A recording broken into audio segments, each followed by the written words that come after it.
What an airhead. Jeez, Mr. Takes a Swing at Everybody. This is not her fault. She's a very nice girl and, more importantly, a fan. She even has a fan site dedicated to you. And she was very helpful when I was looking for you. Seriously, Al, what you were saying in the car, just listen to yourself. What, you shot a guy and his body just disappeared? When was the last time you slept? Are you high? Have you been drinking? No! Look, Barry, I'm missing a week, and someone's got Alice. Do and you everything's understand what it sounds like when you say stuff like that? Don't get me wrong, it's a good story, could be a bestseller. But when you start confusing fiction with reality, you're buying yourself a ticket to the funny farm. All right, wait here.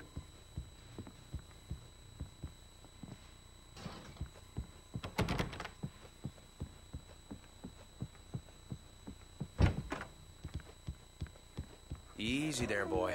I'm almost done. Hey, Rusty, right? You rent cabins. Oh, Mr. Wake. I'd shake your hand, but mine are kind of full here. Actually, I'm sorry about this. Would you mind grabbing the registration form from the desk? It's just across from Bucktooth Charlie. Okay, sure. What happened? Seriously, Al, you can't just go and meet a kidnapper. Those situations always end up in disaster. You gotta talk to the cops. She's my wife, and it's my call. Can we talk about this later? No. This whole thing... Listen, you hit your head. I mean, geez, Al, come on. You gotta understand how crazy all this sounds. If you're trying to pull a joke on me, freak me out, it's working. Ha ha, let's have a laugh on Barry. Well, you had me going there real funny, Al. You can quit it now.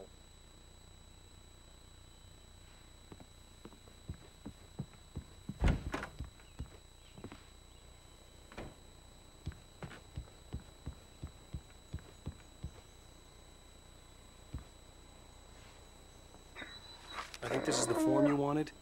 And here are the keys. Okay, you're all set, Mr. Wake. Glad to have you staying here. Thanks.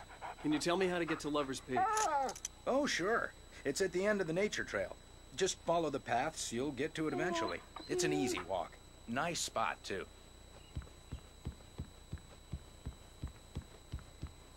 Look, Al, you're asking me to believe that you shot a dude who went poof into thin air, a guy who was bulletproof until you pointed a flashlight at him. You hear that from people who end up spending time in padded rooms, strapped to their beds, wearing white shirts with too long tangled up sleeves, and eating a healthy diet of pills. Al, you make cruel jokes about people who believe that kind of stuff. You're the skeptic. You gave me an hour-long lecture on homeopathy.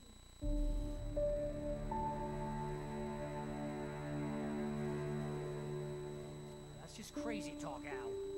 Al? Al? We should go to the sheriff or call the FBI. Damn it, Barry, they'll kill her! This is not a goddamn debate, Barry. I'm going to Lover's Peak. He said to come alone. Okay then. I understand. You're my best friend, and I'm worried that you're not right in the head. Tell me what to do to help, and I'll do it. You stay here, and if I'm not back by morning, call the cavalry. Achoo! Achoo! Just be careful with the natives, Al.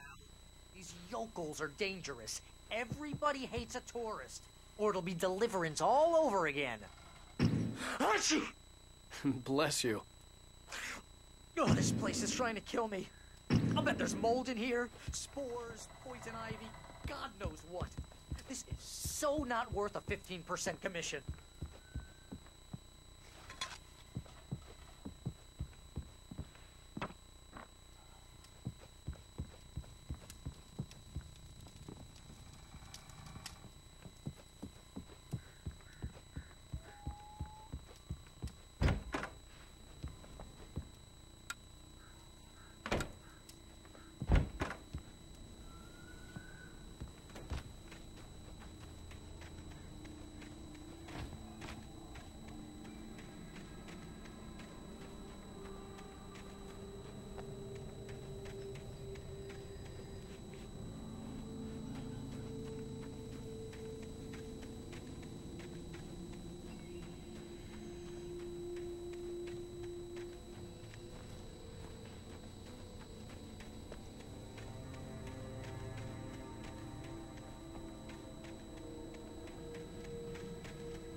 hold down the fort.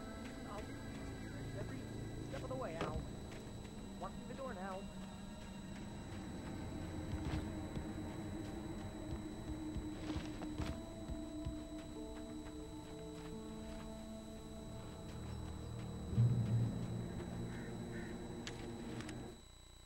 Barry had never gotten along with Alice, but he knew Alan loved her with an almost frightening intensity. And now something had happened to Alice. And here was Al armed with a gun and saying things people got put in padded cells for. It was as if his friend had experienced a massive psychotic episode and was now totally disconnected from reality. It scared the shit out of Barry.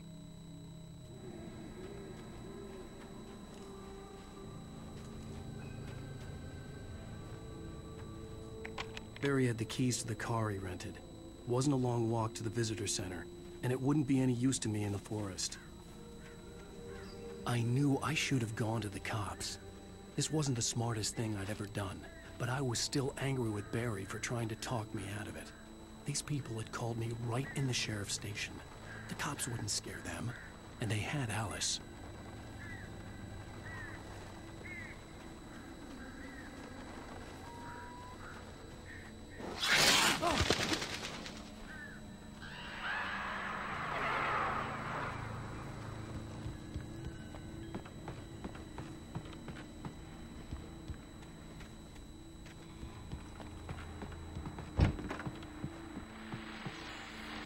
Welcome back to the show, folks. As promised, our very own Dr. Nelson has just parked his rear end in the studio. Doc, what's your Deerfest plan like? That plan? You'll make it sound a lot more organized than I ever seem to manage.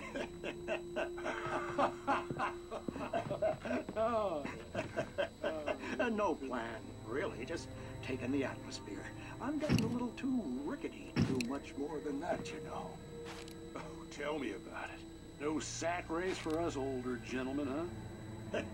Yes, exactly, Pat. But I'm going to check out the parade, of course. And I'll be one of the pie contest judges, too. Well, that takes a different kind of constitution. Oh, yeah. It's my kind of exercise. Now, Doc, seriously, you're in pretty good shape, though. You're the outdoors type. I know for a fact you're an avid fisherman. That's right. Matter of fact, just caught a heck of a largemouth bass early this morning. But you're not taking part in the fishing contest? No, not this year. See, Pat, I'm just not that competitive anymore. Now I just like to take my time and enjoy the peace of it. It's no fun if I need to worry about what I'm catching, you know? Well, considering your track record, the participants are probably pretty happy you feel that way. Well, Pat, that's kind of you to say.